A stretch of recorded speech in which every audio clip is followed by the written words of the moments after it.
Oi, pessoal, tudo bem? Vamos estar falando um pouquinho, dando continuidade aos estudos sobre a Europa no século XIX, falando mais especificamente da Inglaterra e da França. Os temas que serão abordados nessa aula serão Segunda Revolução Industrial, né, suas características e atuações, Era Vitoriana, Inglaterra no século XIX, o movimento, né, e a luta do proletariado e a França no século XIX. Esses serão os contextos específicos que vamos estudar e é importante que a gente tenha essa relação através, né, do desenvolvimento industrial e econômico e os conflitos que vão estabelecer entre os estados. Vimos a formação de grandes estados como a Alemanha e a Itália. Isso vai gerar um processo de conflito e de rivalidade entre os próprios estados europeus. Vimos também as construções nos projetos políticos como o nacionalismo, as doutrinas socialistas e o liberalismo, que serão grandes fatores que nortearão as mobilizações e acontecimentos, né, históricos ao longo aí do século XIX no contexto da Europa. O século XIX ele foi de bastante conflito, assim, de grandes turbulências no contexto europeu. Né? A gente veio vendo aí guerras, formações de estados fortes, e isso vai fazer com que haja um processo de migração significativo, né? Então, bastantes pessoas sairão aí do território europeu, se deslocando para a América do Norte e também para a América do Sul. Isso vai favorecer aí uma linha de imigrações, essas rotas, né, de imigrantes do século XIX e início do século XX, como coloquei aí no mapa. Acho que legal dar uma olhadinha com mais calma, mas para a gente ver que esse contexto de conflito, né, europeu e esse acirramento, né, de rivalidades entre os estados vai fazer com que haja um deslocamento populacional e direcionando essas pessoas para a América do Norte e para a América do Sul. Falando um pouquinho de Segunda Revolução Industrial, a gente tem as grandes transformações, né? Eletricidade, transformação do ferro em aço, indústria automobilística, de avião, telefone e a indústria química. Essas são os grandes acontecimentos no quesito das indústrias que farão parte e atuarão no contexto aí da Segunda Revolução Industrial. Como desenvolvimento dessa segunda revolução, a gente vai ter o Fordismo, né? Acredito que vocês viram também bastante sobre isso em geografia, que é a indústria automobilística e desenvolvida por Henry Ford no contexto estadunidense. E aí a gente vai ter uma maior especialização do trabalho, a produção em série, né, através das linhas de montagem. Então, através dessa divisão do trabalho, os trabalhadoras e trabalhadores eles ficam especializados em determinado tipo de montagem, né? E aí a gente vai ter toda essa produção que vai ser colocada aí através do Fordismo. O Fordismo ele vai ter uma alta integração, né, um alto desenvolvimento através de uma linha teórica chamada Taylorismo. E aí o Taylorismo ele visava esse aumento da produtividade por meio aí dessa divisão, né, do aumento, desse fracionamento das etapas de trabalho. Isso faz com que o trabalhador se especialize, né, em determinado tipo de trabalho e faça, né, essa tarefa em menor tempo possível. Então, quanto mais aprimoramento acontece desse tipo de trabalho, é visado que o trabalhador gaste menos tempo com isso.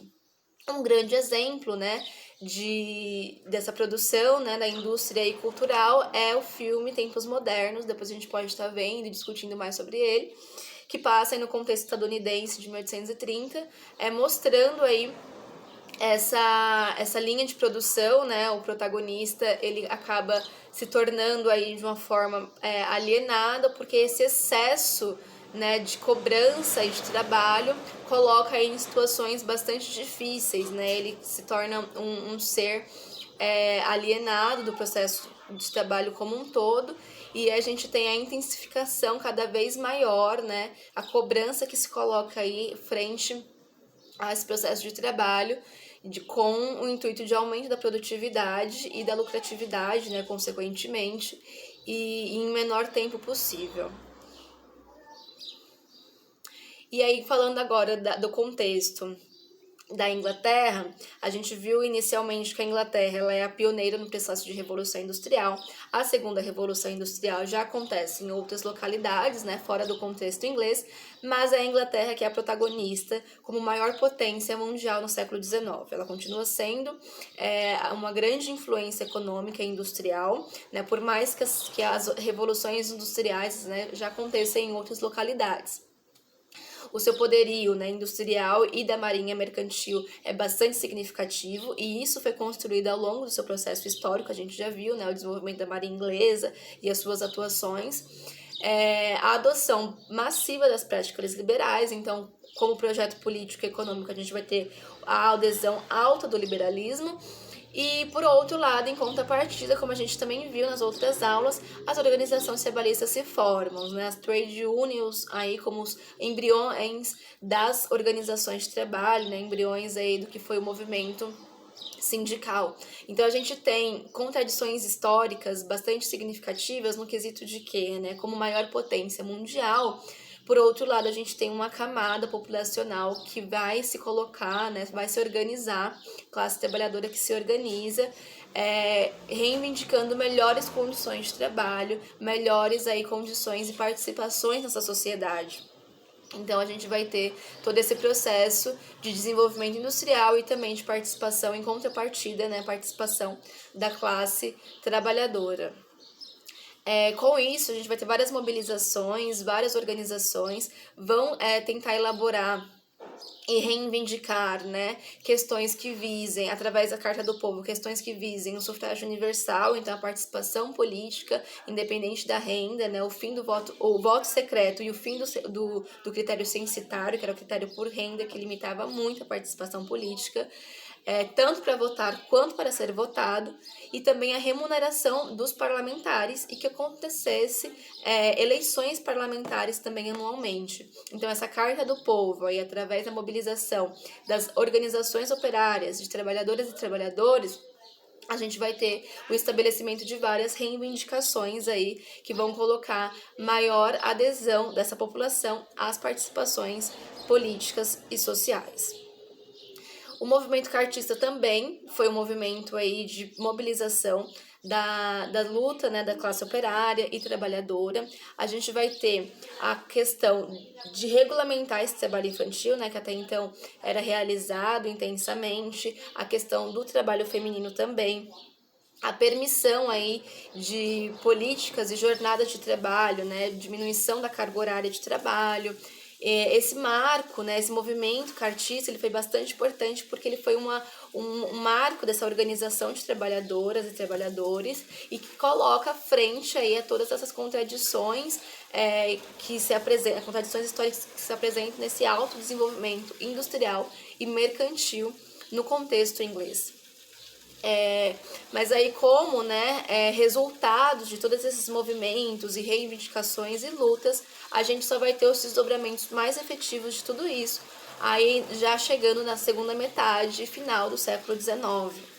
Então, só em 1867 que a gente vai ter a ampliação do direito do voto, exceto ainda para trabalhadores industriais mais pobres.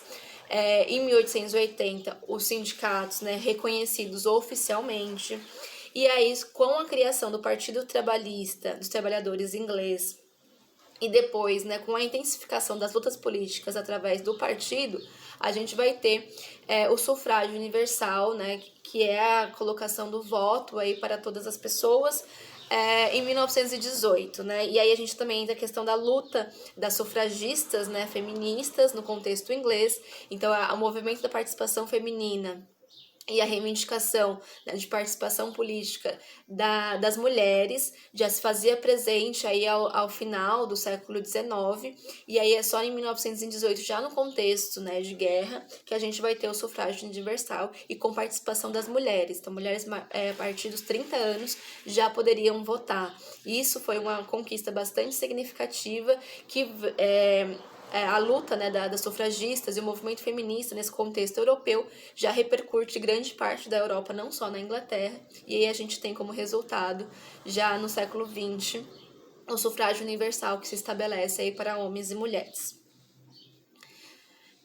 o movimento operário, a gente vai ter o movimento operário acontecendo na Europa como um todo. Vimos as doutrinas socialistas, as influências do Karl Marx, né, e dos outros pensadores que vão pensar o movimento socialista e a luta de classes, né, as lutas do proletariado e a sociedade burguesa aí que se estabelece gradativamente com o liberalismo e com as práticas do capitalismo industrial. Então a gente vai ter várias organizações e uniões, né, que vão tentar ligar as correntes operárias de todas as localidades, assim, da Europa. Então o primeiro momento foi essa primeira Internacional dos Trabalhadores, e eles queriam mesmo essa tomada do poder internacional porque eles visavam a atuação de várias correntes, né, de várias organizações do contexto europeu, né, não só exclusivamente em uma localidade. Essa primeira acontece em Londres e a gente vai ter outros movimentos em outras localidades europeias, mas que visando aí uma adesão conjunta desse movimento operário. Depois a gente vai ter a segunda internacional, né? E aí a gente vai ter alguns conflitos, né? Porque vão ter participações de cunho mais reformistas, mais moderados, outros que vão contra essa atuação mais moderada dos partidos, né, socialistas e tudo mais. Mas aí é para a gente ter uma noção de como que esse movimento operário ele vai ganhando cada vez mais força até culminar na terceira internacional, que é já no contexto de Revolução Russa, né, no contexto aí da Rússia, e a gente vai ter cada vez mais, né, uma adesão maior sobre a luta operária, sobre o movimento aí da classe trabalhadora, muito voltada, né, inicialmente para a construção do que foi as doutrinas socialistas e os seus aprimoramentos e modificações ao longo dos anos no contexto europeu. Isso vai influenciar, né, o mundo inteiro posteriormente. E aí na França do século XIX, a gente vai ter um movimento pós, né, Napoleão, a gente vai ter a volta aí dos Bourbons, né, o Luís XVIII, que tinha representação, né, da família Bourbon, que foi um dos reis que foram guilhotinados, o auge o apogeu, né, e o declínio do absolutismo, como a gente viu, né, depois a gente temos a Revolução Francesa, e aí volta os Bourbons, depois da queda do Império Napoleônico, o Luís XVIII. A gente vai ter uma tentativa, né, de restauração das atuações absolutistas, e isso vai ser muito influente através do Congresso de Viena e da Santa Aliança, que tentavam restaurar monarquias, como a gente veio, né, discutindo aí nas últimas aulas. E aí o que acontece, né, com o governo do Luís XVIII, a gente vai ter um movimento bastante elitista, vai tentar aí atuar entre os absolutistas e os liberais, o voto censitário, cercamento de direitos e de liberdade. Então, aqueles princípios da Revolução Francesa vão ser bastante colocados em negligência nesse momento, né? O medo de repercussão cada vez maior disso vai se fazer presente na atuação desses governantes políticos. Depois do Luís XVIII, a gente vai ter o Carlos X. E aí a gente vai ter uma atuação mais severa e mais arbitrária com Carlos X. Uma centralização política maior em sua figura, né, tentando voltar realmente com as características do absolutismo, o reestabelecimento de privilégios da nobreza e do clero, e isso vai ser foi uma marca muito forte na Revolução Francesa, como vimos, né, essa estrutura, essa sociedade de privilégios que se estabeleceu lá. Então aqui a gente tem praticamente uma alusão ao que foi o absolutismo, e isso vai gerar uma instabilidade e um conflito na sociedade francesa muito forte. Além disso, vai controlar a imprensa, vai controlar a população e a política. Isso vai fazer com que haja mobilizações em inúmeros grupos sociais no contexto francês. Como resultado, a gente vai ter a Revolução de 1830. E aí eu coloquei a famosa, né, obra do Delacroix, que é A Liberdade Guiando o Povo, né, de 1881, que mostra a adesão de vários grupos sociais, né, crianças, liberais, camponeses, trabalhadoras, trabalhadores, que vão se reunir contra essa atuação, né, arbitrária do Carlos X. Então, a Revolução de 1830 ela reúne vários setores da população, vários grupos políticos, em busca aí da liberdade, representando também pelos ideários da Revolução Francesa. Isso foi bastante importante, foi bastante simbólico tudo isso, né? E a gente tem aí como uma representação uma mulher que está com seus seios, né, de fora, e isso mostra um quesito de liberdade, né? colocação aí da sociedade francesa como autônoma e que busca os princípios lutados, né, através da Revolução Francesa: liberdade, igualdade, fraternidade. Como resultado também a gente vai ter o Carlos X, ele vai abdicar do trono, né? Ele vai e com isso vai sepultar todas aquelas intenções, né, de restaurações do Congresso de Viena, dos sistemas absolutistas. Como resultado também a gente vai ter o avanço da burguesia liberal. Lembrando que a burguesia liberal é o que mais faz, né, tem uma adesão maior participação de tudo isso, por mais que haja, né, diversos setores da população, a burguesia ainda tem um poder maior de participação diante de tudo isso, e ela que conduz aí basicamente os resultados mais significativos para esse setor da população. A Revolução de 30, ela foi basicamente, né, liderada e teve um resultado mais efetivo para a burguesia liberal, e a gente vai ter, após, né, a queda do Carlos X, o Luís Felipe de Orleans, né, que vai ser considerado como um rei burguês. Vai ter uma adesão muito forte à burguesia e à aristocracia francesa. Ele vai inspirar as questões nacionalistas, que já estavam bastante presentes no território europeu como um todo. E aí a gente vai ter, inicialmente, né, vai começar um processo de submissão à Constituição, fortalecendo o legislativo, e depois ele começa a atuar arbitrariamente também, com um autoritarismo cada vez maior. Então vai ter um autoritarismo crescente. Isso vai limitar, né, a participação política, coloca limite aí na questão do voto, né, limite censitário para o voto. Então você tem uma parcela da população, né, com poder aquisitivo, que somente essa parcela da população pode ter participação política. Então, inicialmente, Felipe, ele se coloca muito, né, adepto a questões aristocráticas e liberais, e depois ele começa com atuação autoritária, né, dando aí também contradições históricas, né, na sua atuação política, o que vai fazer com que haja mobilizações também não só, né, da burguesia liberal, mas também, principalmente, da classe operária, que está aí na submissão de toda essa organização liderada por uma aristocracia e por uma alta burguesia. O que a gente vai ter é a Primavera dos Povos, né? Esse movimento que começa aí na França inicialmente, em 1848, e aí a gente vai ter um movimento revolucionário que vai ter a participação de vários grupos populacionais, operários, liberais, os bonapartistas, que viam agora, a gente vai falar agora da figura do Napoleão Bonaparte, do Napoleão III, né, que foi o sobrinho de Napoleão Bonaparte. E aí vai ter essa camada de grupos populacionais que vão ser os bonapartistas e os bourbonistas, que vão querer a volta dos Bourbons. Então vão ter vários fragmentos da sociedade, vários grupos aí que vão participar dessa Primavera dos Povos, e que eles exigiam, né? Eles exigiam essa ampla reforma eleitoral, essa participação nessa liberdade política, essa liberdade, esse liberalismo, né, que se instaura, né, no quesito econômico, político e social no contexto da França, mas no contexto da Europa como um todo. A gente vai ter inicialmente uma repressão muito grande. Então o que o Felipe vai fazer com que a Guarda Nacional, né, atue junto em favor à repressão, a essa ação repressiva, mas depois a própria Guarda Nacional se une ao levante popular, ao levante dessa participação, né, não só popular, mas também de liberais e de outros grupos, e ele acaba abdicando, né, como fim aí desse processo revolucionário.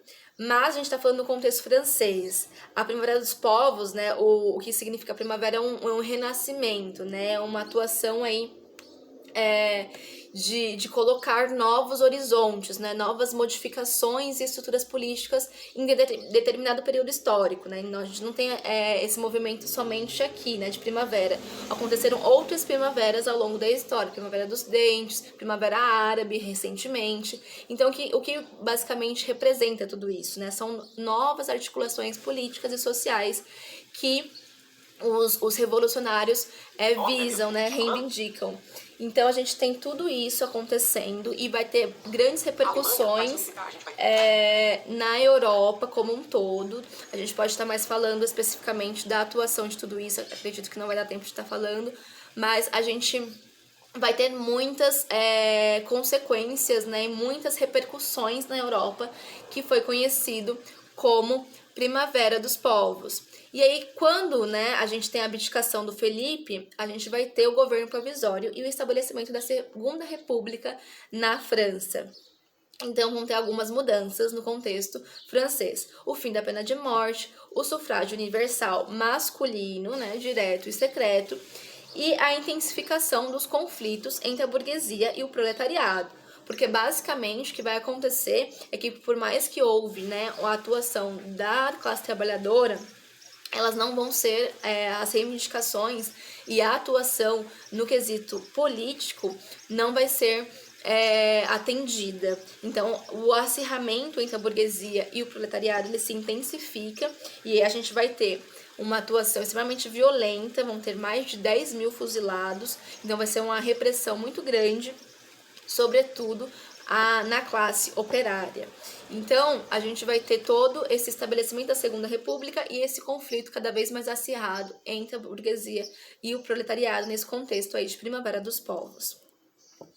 O que vai acontecer é que Luiz Bonaparte, né, a gente vai ter uma liderança nas assembleias constituintes francesas da burguesia. Então, por mais que houvesse, né, a participação e a luta da classe proletária nas assembleias constituintes, a burguesia acaba tomando a liderança, né, a alta burguesia francesa. E o que vai acontecer é que através dessa liderança das assembleias constituintes, a gente vai ter a eleição e a colocação do Luiz Bonaparte como presidente em 1848. Então ele é eleito aí por conta dessa liderança burguesa. E aí a ala, né, dos bonapartistas acaba liderando esse movimento. E o que acontece, né, no governo de Luiz Bonaparte, a gente vai ter muitas modificações, né? A gente vai ter o ideário, né, da sua atuação política é que houvesse a unificação do país e do poder nacional. O Luiz Bonaparte ele acaba também representando o que foi, né, o governo e o império do Napoleão, que foi o seu tio, né? Então a gente sabe que no começo do Império Napoleônico a gente tinha uma adesão muito forte, né, da população francesa, a gente tinha todo o simbolismo do que foi Napoleão Bonaparte, e isso acaba repercutindo na sua imagem. Acontece que o Luiz Bonaparte ele vai estabelecer um golpe, então ele vai fechar a Assembleia Constituinte, a participação, né, das vários grupos, principalmente da burguesia, e aí a gente vai ter o estabelecimento de uma ditadura. Né, ele estabelece um golpe, e aí esse movimento foi conhecido como 18 de Brumário, né, o golpe de 18 de Brumário de Luiz Bonaparte, que o Marx vai acabar teorizando e vai fazer várias construções teóricas, né, sobre o Estado francês, construções bastante interessantes nesse processo aí de golpe na França. Vai acontecer que ele vai centralizar o poder e vai fazer com que a França aí da Segunda República se direcione para o Segundo Império. Segunda República, por quê? Né? A gente viu um momento de Segunda República aí durante a Primavera dos Povos, porque a primeira foi estabelecida com os jacobinos, lá no processo de Revolução Industrial. E aqui a gente vai ter o Segundo Império. O primeiro foi com Napoleão, né? E o Segundo Império aí com Napoleão III. Então ele se torna cônsul francês, centralizando o poder em sua imagem, né? Assim como foi o seu tio Napoleão Bonaparte. Isso, a história, né, ela tem muitas simbologias e muitas cargas, né, que podem aí trazer várias alusões dependendo do contexto histórico do que já foi vivenciado.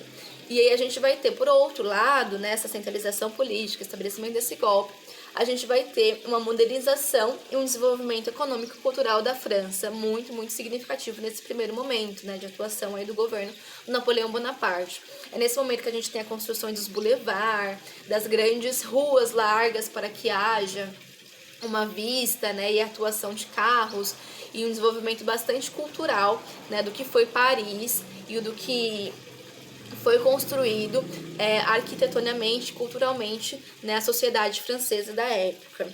Isso vai ser bastante interessante, esse processo aí de modernização e desenvolvimento aí no Segundo Império do Napoleão III.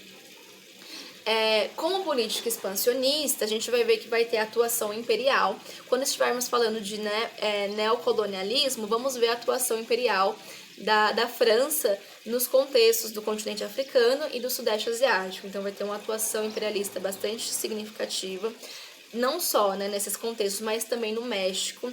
Então ele vai invadir o México, vai colocar um representante político no contexto mexicano, isso vai dar várias revoltas.